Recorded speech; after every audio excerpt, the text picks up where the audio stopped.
en las embarazadas. ¿Sale? Al final, pues bueno, es un paro cardíaco, tiene sus consideraciones especiales que las vamos a abordar. Entonces, en el embarazo, ¿cuáles son las prioridades cuando hay un paro cardíaco? La principal, RCP de alta calidad. A veces pensamos que porque está embarazada necesitamos dar intervenciones súper especializadas y lo más avanzado, pero la realidad es que lo fundamental es la RCP básica, vaya, la RCP de alta calidad.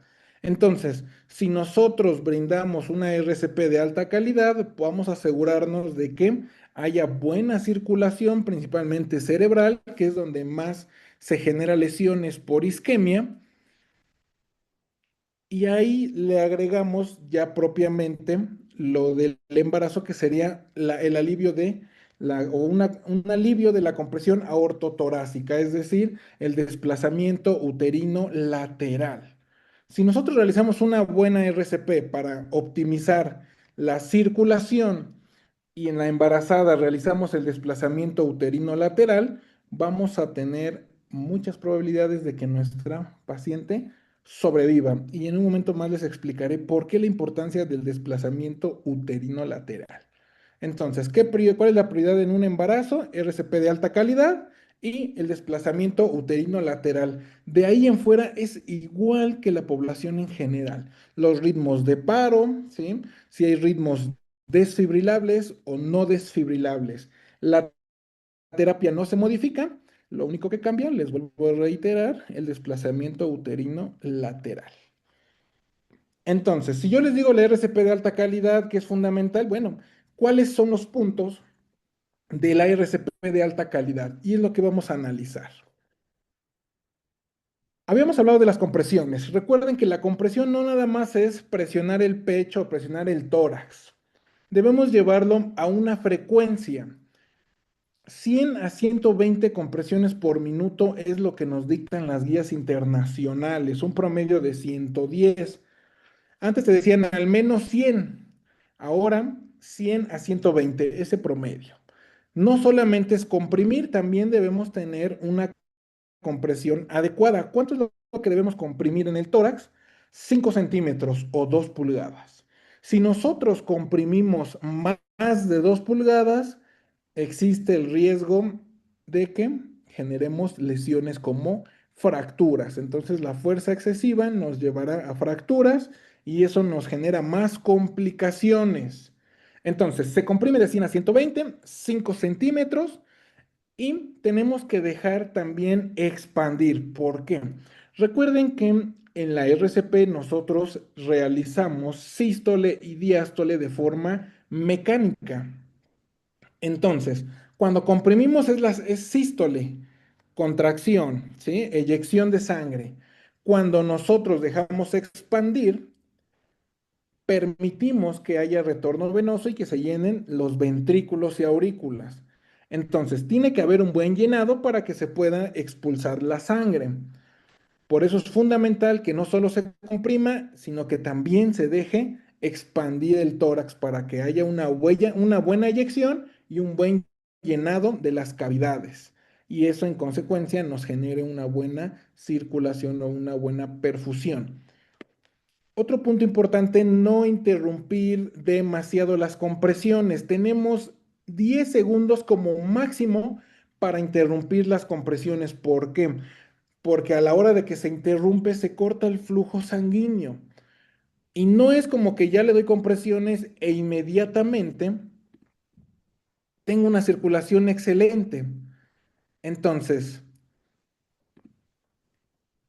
lleva un tiempo, a la hora de comprimir lleva un tiempo en que llegamos a una circulación óptima y realmente perfunde. Por eso no se recomienda que se interrumpan demasiado la RCP, 10 segundos como máximo. Evitar una ventilación excesiva. A veces pensamos que porque más ventilamos, mejor lo hacemos o es mejor para el paciente y no. Recuerden que la compresión, la relación compresión de compresiones y ventilaciones es 30 con 2 ventilaciones. Si nosotros nos excedemos en las ventilaciones, vamos a tener consecuencias. ¿Y cuáles son? Si nosotros tenemos una ventilación excesiva, recuerden que en la vía aérea no está sola, tenemos el esófago al lado o el sistema digestivo al lado. Entonces, cuando damos las ventilaciones, ese volumen no solo entra a los pulmones, también llega hacia el estómago, ¿no? Esófago y el estómago. Entonces, si nosotros sobreventilamos o hiperventilamos, todo ese aire se va a ir acumulando también en el estómago. Entonces, ¿qué va a suceder? Es como un globo, se va inflando, hasta que llega un momento donde todo ese volumen tiene que salir. ¿Y cuál es la puerta de salida más rápida del estómago? Pues como tal, la boca. Entonces, vomitar y broncoaspirarse. Y es una complicación más, ¿vale? El compresor, los que hayan hecho RCP se darán cuenta que no es cosa sencilla. Dar RCP es muy cansado. Das un ciclo, das segundo ciclo, tercer ciclo y el cuarto ciclo tú ya quieres RCP. Entonces, es muy cansado. Entonces, cada 2 minutos debemos de cambiar de compresor. Si estás cansado, lo puedes hacer antes, pero bueno, regresamos al punto anterior. Interrumpir las compresiones lo menor posible, ¿vale? Entonces, pues bueno, tener condición para poder dar 2 minutos de RCP. Si tenemos ya dispositivos como la capnografía, ajá, y eso, bueno, ya es con un paciente una paciente que tiene vía aérea avanzada, si tenemos un CO2 menor de 10 milímetros de mercurio, significa que debemos mejorar la RCP. Si de 10 lo tenemos de forma abrupta de 35-45, bueno, estamos hablando de que probablemente el paciente esté ya en retorno a la circulación espontánea o como decimos coloquialmente, salió del paro. ¿Vale? Entonces, esto es lo fundamental. O sea, pero nos olvidamos si hay variación en una persona, una población en general. Normalmente, ¿dónde damos la RCP en la población en general? Bueno, se recomienda o las guías recomiendan que sea mitad inferior del esternón, como se ve aquí en la imagen, ¿no? Se divide el esternón en dos y la mitad inferior es donde debemos realizar las compresiones, pero en la embarazada cambia. ¿Por qué? Porque al realizar estas compresiones de forma tradicional, aumentamos la presión intraabdominal y bueno, podemos generar isquemia a bueno, en este caso, pues al producto, ¿no? Al bebé como tal. Entonces, no se recomienda en una embarazada las compresiones tradicionales. Va a ser en la mitad superior, como se ve en este video, en esta imagen, ¿vale? Así es como lo debemos de realizar. El esternón, mitad superior. Esa es una de las diferencias en la técnica de compresión. Ahora, en la técnica de desfibrilación, aquí sí no hay mayor problema. La técnica es anterolateral. Ajá. Entonces, es la técnica tradicional para dar como tal, bueno, la desfibrilación. Aquí no hay mayor problema. Veía en el chat que me preguntaban, bueno, ¿de qué lado vamos a hacer el desplazamiento uterino lateral? Y el desplazamiento se realizará hacia el lado izquierdo de la embarazada. Y eso no nada más es porque se le ocurrió al quien lo describió, hay que hacer el desplazamiento. Recuerden que para que pueda inyectar el corazón la sangre tiene que haber un buen llenado. Hay una ley que se llama ley de Frank Starling, que te dice a mayor distensibilidad, mayor será la contracción. Esto traducido al español, entre mayor sangre llegue al corazón, mayor sangre se inyectará. Entonces, para que haya un buen llenado de las aurículas, los ventrículos, tiene que haber un buen retorno venoso. Entonces, para asegurarnos de que haya ese buen retorno venoso, se hace el desplazamiento uterino lateral para liberar las venas cava o la vena cava. Ajá. Recuerden que al aumentar el abdomen genera presión en la vena cava y eso disminuye el retorno venoso. Si disminuimos el retorno venoso, disminuiremos el llenado de los ventrículos y aurículas y en consecuencia vamos a disminuir la eyección.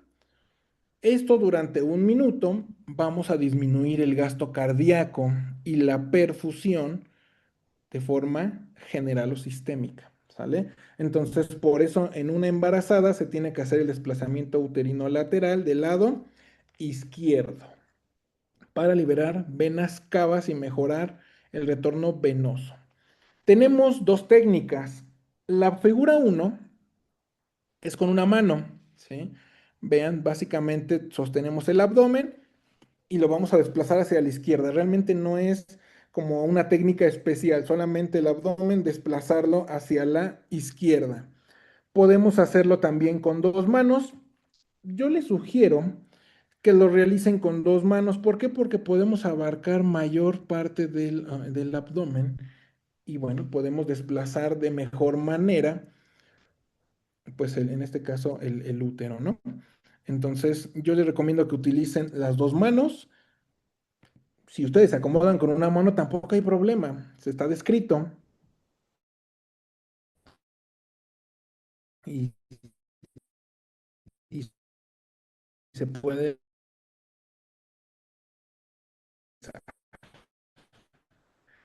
¿vale? Entonces, esto es con la sesión. Se está haciendo el desplazamiento uterino lateral izquierdo. Tenemos una propuesta, ¿no? O sea, es una propuesta de si estás solo, cómo dar RCP y, bueno, tener un desplazamiento uterino lateral. Esta propuesta es así, básicamente se coloca una camilla en la que, bueno, por debajo, si ustedes observan, se le colocan, aquí son algunas sábanas o algunas frazadas, franelas, no sé cómo le llamen, y bueno, se coloca para generar ese ángulo de, pues, 30 grados. Difícilmente en el hospital estaremos solos, sobre todo cuando tenemos un paro cardíaco, pues en el embarazo, ¿no? Que al final termina siendo un código mater y hay equipo multidisciplinario en la atención. Pero bueno, si en algún momento ustedes están solos, pueden realizarlo así. Dejan el barandal arriba, vean, colocan aquí sus sábanas o lo que tengan disponible, un ángulo de 30 grados y pueden dar RCP en lo que llega el equipo de respuesta rápida, ¿no? El equipo obstétrico. Difícilmente lo podrán hacer solos, o sea, normalmente hay más equipo, pero bueno, tiene la propuesta. Y aquí les tengo la imagen de, bueno, la importancia del desplazamiento uterino. Vean, aquí tenemos de color azul y color rojo, azul la vena cava y de rojo la aorta, ¿sí? La arteria aorta. Vean cómo está, les voy a hacer un poquito más grande, cómo la vena cava está comprimida por, en este caso, pues por el abdomen, ¿no? Entonces disminuimos el retorno venoso y a la hora de realizar el desplazamiento uterino, aquí lo hago más grande, vean cómo se abre la vena cava y eso permite que haya un mejor retorno venoso. Vean, compárenlo acá y donde está mi señalador. Entonces, esa es la explicación del desplazamiento uterino lateral. Mejora el retorno venoso y lo que les explicaba, ¿no? Mejoramos el gasto cardíaco porque hay mayor llenado, mayor precarga, y en consecuencia habrá mayor postcarga. Y realmente es una técnica sencilla, o sea, solo lo podemos hacer como la propuesta, o si no, se lateraliza con las dos manos la persona y se puede realizar. Entonces, esa es la diferencia entre una RCP a una persona, digamos que población en general, y a una embarazada, el desplazamiento uterino lateral. Y así es como se vería, ¿sí? Las compresiones y el desplazamiento uterino lateral. Por eso les decía la importancia de el equipo multidisciplinario para que, bueno, se pueda realizar la RCP de mejor manera y realmente sea de alta calidad. Así es como lo deben de hacer. Una persona hace el desplazamiento uterino y otra persona se está encargando de las compresiones en la mitad superior del esternón.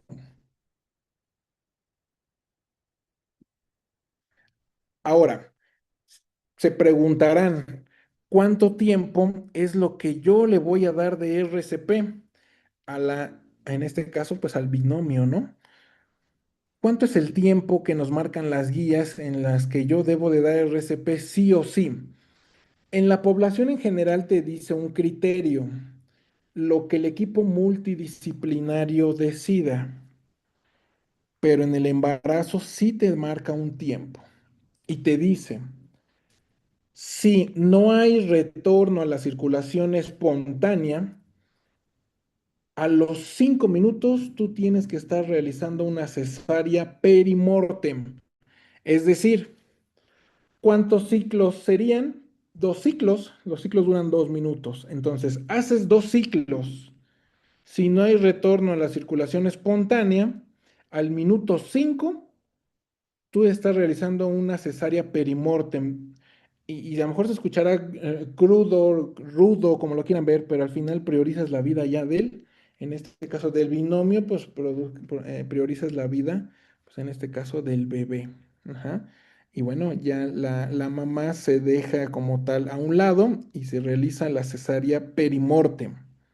¿Ok? Entonces, 2 ciclos y al minuto 5 se está realizando la cesárea. Y me preguntaban en otras presentaciones de, bueno, ¿qué voy a hacer? O sea, doy el paro cardíaco, de aquí me voy a la toco o me voy a quirófano, ¿o qué hago? Bueno, te marcan sugerencias. Una, al activarse un código Mater, llega el equipo multidisciplinario, en este caso al cubículo o el servicio donde esté sucediendo, pues el paro cardíaco. Otra es que, bueno, se haga la gestión una vez que se identifica que es un paro cardíaco en el embarazo, se haga la gestión con toco, con quirófano, dependiendo cómo funcione su hospital, para que ya sea que se traslade al binomio, al quirófano, a la toco, o el equipo llegue a al cubículo como tal o al servicio. Ajá. Entonces, son las propuestas que te dicen, o se hacen en el lugar o lo llevas al lugar, pero lo que sí es fundamental que a los 5 minutos se tiene que realizar la cesárea perimortem y punto, ¿vale? Va a depender como todo de los recursos, tanto materiales como profesionales, ¿no? Y las habilidades que tiene el personal de salud.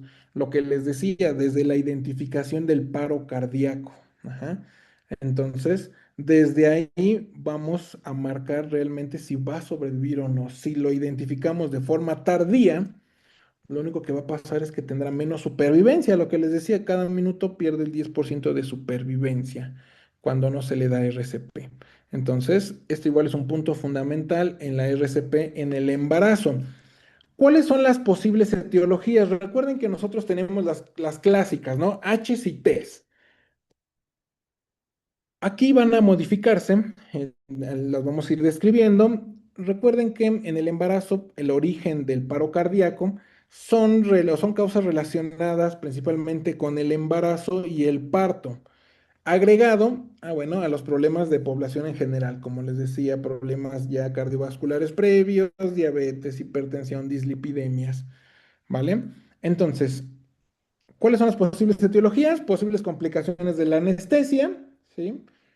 Que nos genera hipoxia, hipoxemia, un sangrado, ¿sí? Que genera hipovolemia, problemas cardiovasculares propiamente, drogas, o en este caso, pues que se intoxique la persona, una embolia, la fiebre puede llevar al paro cardíaco, las causas generales como tal, ¿no? De H y T, y bueno, la hipertensión. Entonces, si su paciente tiene alguna de estas etiologías, hay que estar vigilando porque nos va o nos puede terminar en paro cardíaco, ¿sale? Entonces, recuerden que la mejor intervención en el paro cardíaco es la prevención. Si nosotros identificamos que hay alteraciones del ritmo antes de que caiga el paro, pues tendrá mayor supervivencia. Una vez que ya hay paro, pues bueno, la supervivencia disminuye y bueno, pues la esperanza de vida o en este caso que recupere o haya retorno a la circulación espontánea, pues va a ser más complicado. Entonces, estos pacientes tienen que estar vigilancia, monitorizando, principalmente cuando tienen estos diagnósticos. Entonces, puntos fundamentales o puntos críticos en la RCP en el embarazo. Veo que me están mandando preguntas, termino la presentación y ya las vamos abordando, ¿vale? Ya vamos a terminar. Entonces, el paro cardíaco o los puntos críticos cuando estemos dando paro cardíaco, no debemos como tal realizar el monitoreo fetal durante el paro cardíaco en embarazadas. No es prioridad, la prioridad es mejorar la perfusión con la RCP de alta calidad. Si nosotros con una compresión adecuada o con una RCP de alta calidad mejoramos la perfusión, bueno, vamos a poder, en este caso, preservar la vida del feto como tal, ¿vale? Entonces, no se lleva a cabo un monitoreo fetal durante el paro cardíaco. ¿Cuánto tiempo es? Pues realmente son, pues, 2 ciclos, ¿no? Tampoco es como que sea mucho tiempo. El manejo específico, bueno, de la temperatura. Se maneja de igual en la población en general, también lo menciona con las embarazadas. Entonces, las embarazadas que hay retorno a la circulación espontánea y se encuentran comatosas, se debe de realizar manejo específico de la temperatura. ¿Cuánto es la temperatura? De 32 a 36 debemos llevarlo o debemos mantener en esa temperatura para que sea una hipotermia terapéutica, ¿vale? En pacientes comatosas después del paro cardíaco, ¿no? Cuando hay retorno a la circulación espontánea. ¿Cómo lo pueden realizar? Anteriormente se hacían, los que digamos, llevamos más tiempo, pues se ponían a enfriar las soluciones y se pasaban frías de manera intravenosa, ¿no? Para disminuir la temperatura. Actualmente, ya con la tecnología que tenemos y el equipo biomédico, tenemos equipos que tanto brindan calor como generan, en este caso, o disminuyen la temperatura. Entonces, tenemos sábanas en las que se disminuye la temperatura también de manera más uniforme, ¿sí? Y bueno, ya no se requiere de estar congelando las soluciones, que termina siendo un problema. Entonces, se puede realizar de esa forma. Y en ese manejo de la temperatura de la hipotermia terapéutica, bueno, hay que estar ahí sí monitorizando al feto para detectar bradicardia, ¿no? Y bueno, como tal, genere complicaciones. Ahí sí. En la RCP no se realiza el monitoreo fetal, ¿vale? Entonces, son estos puntos importantes en la RCP. De forma general y haciendo el resumen. Recuerden que la RCP en el embarazo, la diferencia con la población en general es RCP de alta calidad, desplazamiento uterino lateral, prioridad, ¿vale? Entonces, es lo único que va a cambiar. Agregamos la zona de compresión que es en la mitad superior del esternón y bueno, la RCP se mantendrán los mismos parámetros de alta calidad, ¿vale? 5 minutos cesárea perimortem, son 2 ciclos. Al segundo ciclo, bueno, ya se está pensando en la cesárea perimortem, ¿vale? Entonces, bueno, pues eso es lo que es prioritario. No se realiza el monitoreo fetal de como tal en el paro cardíaco. Si hay retorno a la circulación espontánea, sí se realiza el monitoreo fetal para, bueno, en este caso ver cómo está el feto, ¿no? Que no haga bradicardias. Veo aquí una pregunta relacionada al desplazamiento uterino. Debe ser durante todo el ciclo, sí. Recuerden que nos ayuda a liberar las venas cavas, entonces tiene que ser durante los 2 minutos del ciclo primero y durante los 2 minutos del segundo ciclo. Sí, es durante toda la reanimación. Entonces, voy a ver, estoy revisando sus preguntas. Si surge otra duda, la pueden hacer aquí.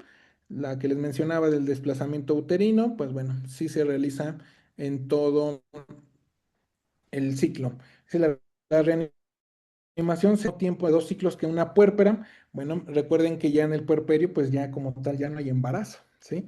Entonces, pues bueno, como tal solamente es en el embarazo. Ya una vez que si hubo, en este caso, el feto ya, pues bueno, si se hizo alguna cesárea previa o ya hubo nacimiento, ya no se realiza, pues bueno, la cesárea perimortem. Aquí se realiza la RCP de forma convencional y bueno, entra el criterio que maneja la población en general, de acuerdo al equipo multidisciplinario, hasta cuándo paran el paro, la reanimación como tal, ¿vale? No hay un tiempo en específico.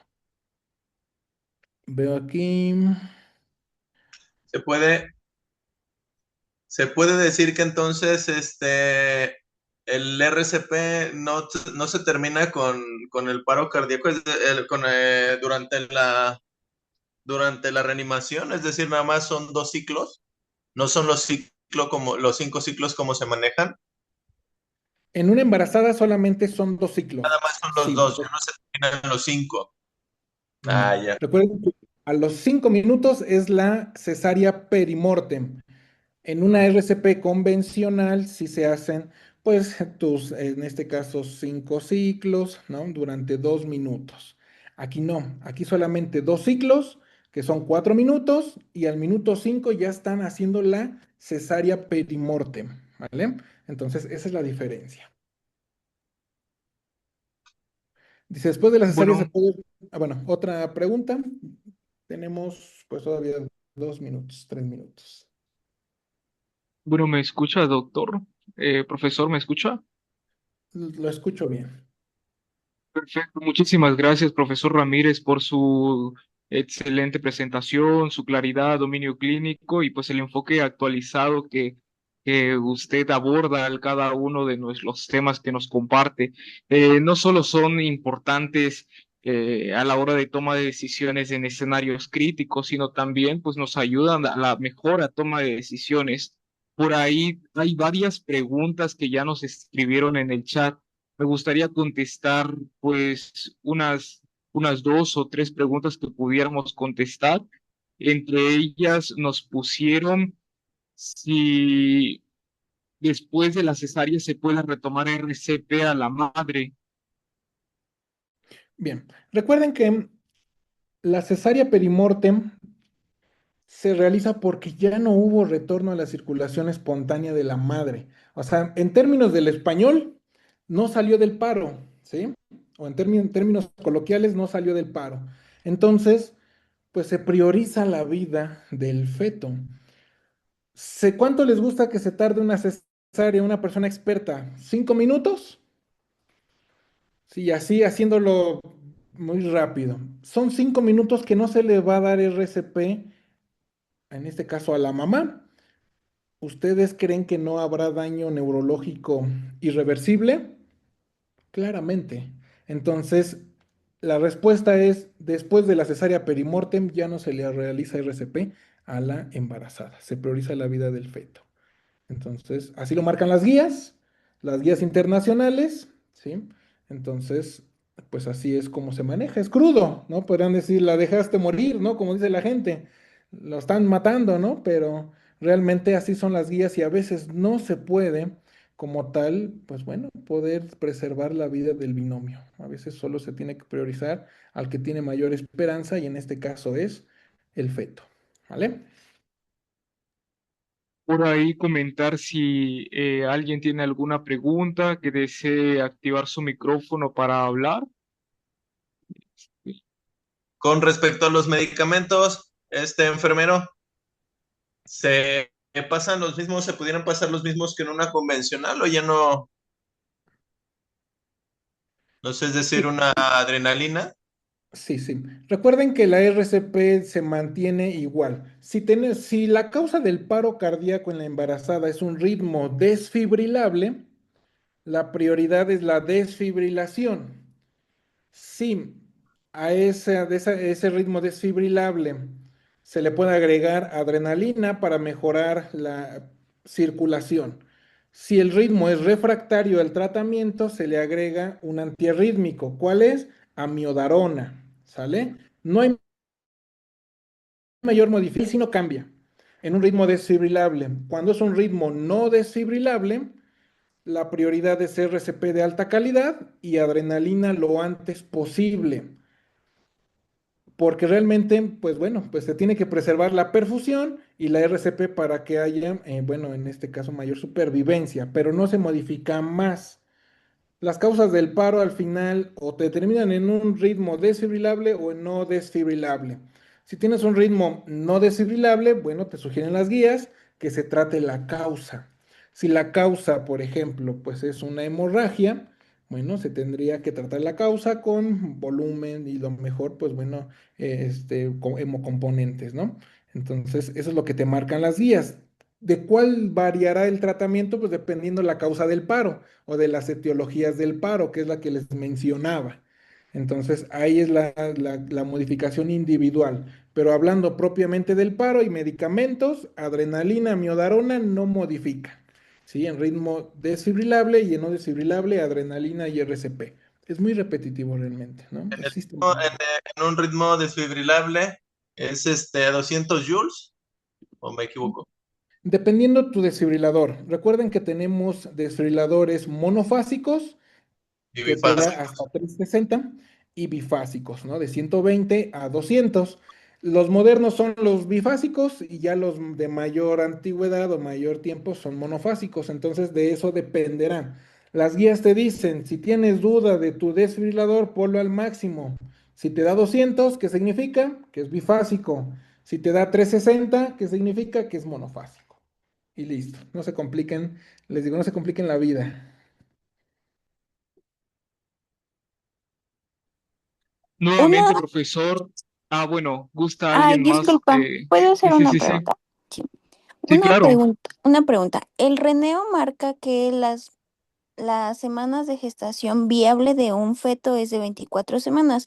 Si mi embarazada tiene menos de esas semanas de gestación, ¿puedo continuar más de 2 ciclos el RCP? Sí, sí, se maneja como población en general. Sí, Ah, ok. Muchas gracias. de nada. Como le decía, profesor, nuevamente muchísimas gracias por su generosidad y por compartir con nosotros esta ponencia tan enriquecedora. Estoy seguro de que cada una de las personas que se conectaron el día de hoy no solo se lleva herramientas valiosas, tanto a nivel profesional como personal. Me gustaría pedirle a todos, por favor, si gustan encender sus cámaras para que podamos tomar una foto de esta sesión, de estas sesión y pues que lo compartamos en nuestras redes sociales posteriormente. Eh, por ahí ya veo que están encendiendo sus cámaras. Eh, y lo que encienden sus cámaras, me gustaría comentar que el profesor Ramírez es uno de los 3 docentes que van a impartir el diplomado en enfermería en unidad de cuidados intensivos. Por aquí vi también un comentario, se conectó lo que es el doctor eh, Jordano Ruiz se conectó, que también es docente. Saludo, doctor. De Venezuela nos está acompañando, ya son casi las 10 de la noche allá, si no me equivoco.